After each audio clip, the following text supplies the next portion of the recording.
when I was in the primary school.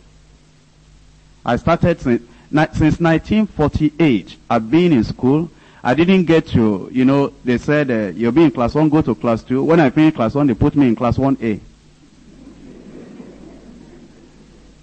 I think I started 47. And that time your hands have to reach your ear like this. Then they eventually pushed me to class 2.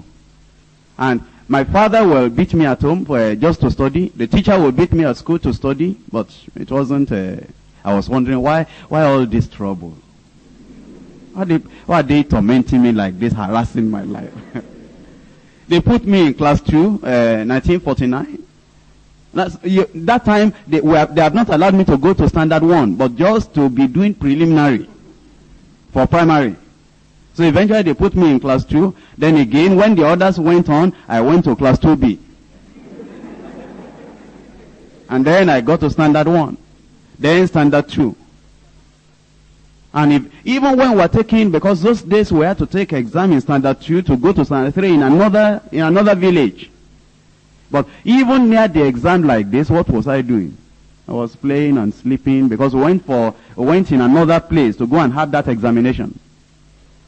And eventually, when we took the exam, I think 52, I said, will I pass? Because, I wasn't very sure. And I remember what they asked those days, 1952. They put child, singular. Then they put plural here and put dash. They want you to put children. And I'll be wondering what are we to put here? Is it childs or child? No, I wouldn't know. Eventually, they said, okay, go to standard 3. Standard 4. The teacher was so furious with me. And he saw me playing somewhere and laughing. He called me and said, why are you laughing? Of all people. You don't know any arithmetic, you don't know. English, you don't know. Geography, you don't know. Civics, you don't. Nothing that you know. And you have time to laugh in your life. And he abused me and said dirty things, more dirty things. I still remember what I don't want to tell you. Eventually I got to 5. That time, 55, they said now, standard 5, they call them primary 6 now, and they pushed us out of school. They pushed us out. I didn't have secondary school to go. How could I have secondary school to go? I was lazy beyond description. To read was trouble. I knew how to play. How to read, I didn't know. Then eventually, they sent me to modern school. And all they did in the modern school, the only thing that interested me was the use of watercolor. Just painting. The arithmetic, the English, all the other things. I said, why are they troubling us with all these things? But the watercolor and everything, I like that one. Eventually my father said, my firstborn in a modern school, you should go to secondary school. Pulled me out of that place again, and then put me in another place. Studying for secondary school. I studied and studied and studied. At that time now, I went to a particular school that was just starting. Where, to get to King's College, in fact, I didn't even take the form. I knew that you'll be wasting the money for the form. And to go to any of these other groups, but the one that just started the previous year, where they want students, where that school is not popular, it's not known very much. But now, if you take exam there, when the other group people, when they choose this, and then you will find a place in this new school. So I got to that new school eventually. Class 1, class 2, class 3, class 4. Just nothing. They were just pushing me on. In a new school, they want to bring in new students and push you forward. It's not government school. But they were all the time writing in the report. If this boy will read, maybe he can do well. Let him work harder. All those comments depicting laziness. I won't write my notes. All that time when they're teaching them biology or something, I'll be looking for a word. So when we come out, I will play with some of those words, just playing with my friends. But to write notes, I'll sit at the back of the class where the teacher will not say I'm not writing notes. I didn't understand life or education or anything. I mean, people were going to school, I was sent to school, I went to school, finished.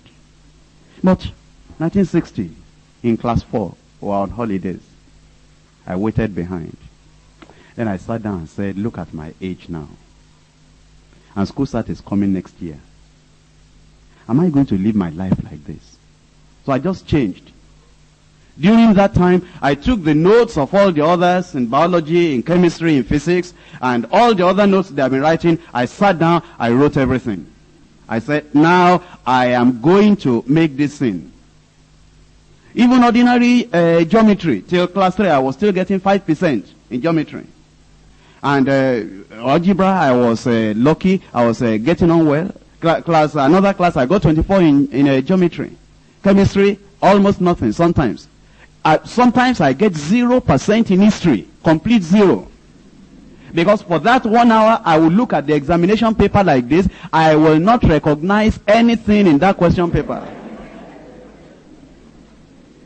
Even till we were in class 4, 1960, I remember the name of the teacher. Sometimes he will not even point at me to ask any question when he's asking questions from all the other people. Because he knew that it was a waste of his time. But that class 4, I sat down, I said, this thing that is causing failure, I'm going to rectify it. Nobody talked to me. In fact, they didn't know that I will ever make anything. I just decided, I didn't even know the reason. It wasn't because, well, being the firstborn of my father, I didn't even think of that. Being this or being, I didn't think, it's just that, since primary school. Why am I like this? And yet if we are playing and you did anything, I can remember anything we did on the field, anything we did when we are running around. It's the geography I can't remember. And it's the same brain that remembers all these other things that is not remembering this. No, I will change. And that year, 1960, getting to class 5, I passed. Not that like they were pushing me forward before. Class 5.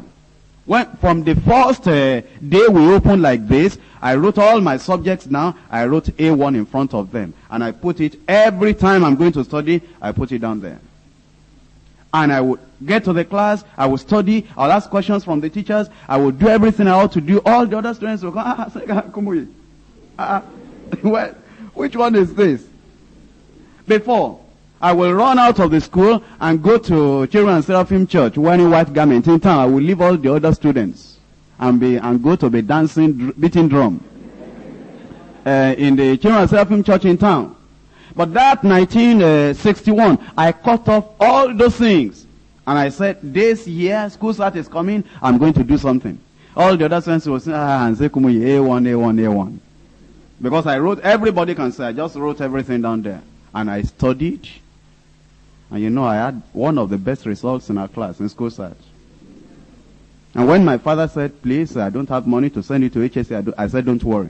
I picked up at advanced level on my own, and I began to study. And my pure maths, I had A1. Applied maths, I had A3. I went to University of Ibadan. From University of Ibadan, all through like that, by the time I will come out, I had the best result in the whole university. But that's because 1960, I sat down, I said, this failure that has been following me from primary school up to this point, I'm breaking it. I wasn't a Christian. I wasn't born again. I just said, this one, it will not continue. I'm breaking this one. You should break failure in your life. Amen. And sit down and think. And this is not a pretense. No teacher, if all the teachers, if I stayed with what the teacher said, I will never have made anything. They abused me. They cursed me. They did everything. They discouraged me. Well, I just decided on my own that I'm going to change. And I've discovered that when I was at school, all those times I was failing, the major thing in my life was laziness. That time. The brain was there. The understanding was there. No motivation, because a lazy man doesn't have motivation for anything. No forward looking. A lazy man doesn't look forward. A lazy man is just saying, well, he might wish, he might desire, but no strong drive to actually get anything done. He's too lazy to plan his life. And since I knew that was the basic thing, the major thing in my life, when I became a Christian, I distinguished myself. And when I became a Christian worker, I had known that if I will just be up at it, working my fingers to the bone, And anything I want to do in the Christian service, I know that if I will not allow this laziness of that time to come back, that I'll make it.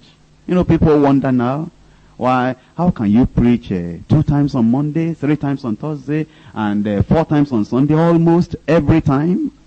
Well, if I was like I was before, to even preach once is trouble. But now, preaching 4 services, because I had broken that thing in my life since 1960, before I was even converted. And I've discovered that if I don't keep at this thing and be deliberately hard working on whatever I do, that success will never come. Now, prayer life, laziness alone can spoil the prayer life. Quiet time, laziness alone, I will do it later. I'll do it, can spoil quiet time. Even pray to know the will of God. On this marriage, I will pray. Isn't it not our God is there, I am here, and God is a simple God. And once I ask him, God will answer. The laziness alone, pushing it forward, I will do it. It can spoil the whole of your life. But thank God I broke that thing. And this morning, I'm calling on you to please understand that every one of us can succeed. But you must now check up your own life personally. Not relating it with brother so-and-so, sister so-and-so, on a personal basis.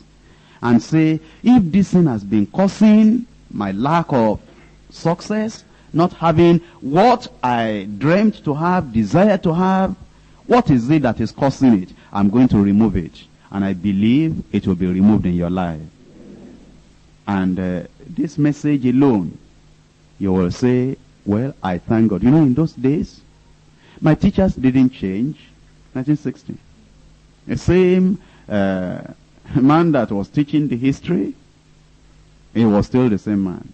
The same man teaching the geography, teaching the mathematics, all of those people were the same. The classroom did not change. Our library books, the library was still the same. All the conditions were the same. I was the only person that changed. Because I changed, even though conditions around me remained the same, because I changed, everything in my life changed. Until today, that change is still following after me.